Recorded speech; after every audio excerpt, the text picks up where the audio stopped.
How does Ebola sound to you?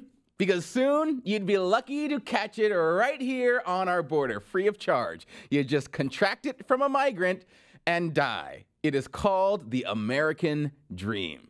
Now, you might think, well, the ones with deadly diseases, those aren't the best. Are we at least quarantining them? No, of course not. Because look, when you're trying to destroy the country from the inside, sure, changing demographics and importing Democrat voters, that's all great and all of that. But infecting Americans with fatal diseases that have you vomiting blood, that is like a gift from God for these people.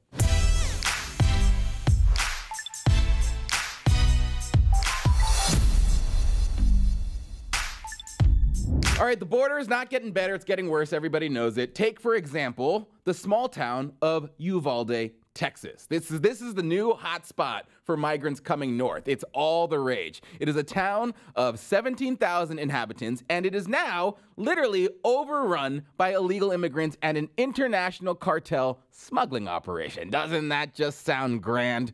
Let me read you a quote from their mayor, who, as you can guess, is just thrilled about it. He says, quote, "I've lived here all of my life and have never seen anything like this. The people in the communities are getting scared." Why could that be? What is coming that we don't see, they think in the communities? Who knows? People up north and in DC have no clue what is going on here. They don't realize that these people are not being screened for diseases. We are fed up. And who wouldn't be? Now, Uvalde is a place that is situated just miles from the Del Rio border sector. And what's going on in Del Rio? Well, Del Rio has received hundreds of African migrants, including ones from some of the most disease-prone countries in Africa. Customs and Border Protection, CBP, saying 116 individuals were apprehended in an African caravan. An African caravan including 35 from Angola, 1 from Cameroon, and 80 from Congo. And new numbers out now, according to some data given to Conservative Review's Daniel Horowitz by a Border Patrol agent, 550 African migrants were apprehended in Texas in just 1 week. So where are they coming from? Well, most of them are coming from the Democratic Republic of Congo. So why is this significant? Well, first of all, it's clearly becoming a global problem, not just a Latin America problem, because what we're doing is we are signaling to the entire world, guess what? Our border is wide open, come right on in.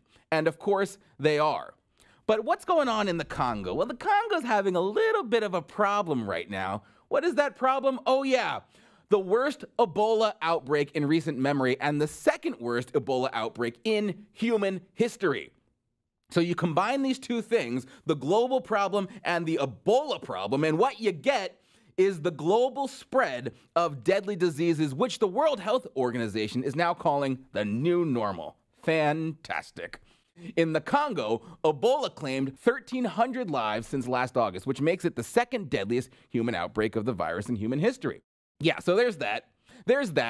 Ebola. Ebola is a disease that does not have a cure. There are no approved vaccinations. There are no reliable treatments to it. And the best part about Ebola is that you cannot detect it at first. Starts with a fever, got a headache, maybe some chills. Sometimes it doesn't even show up, and there are no symptoms at first. So when they're giving the medical screenings at the border, it goes undetected. And then the next thing you know, blah, blah, blah, blah, you're just vomiting blood everywhere all over the place. And then what happens? You die a slow and horrible and painful death.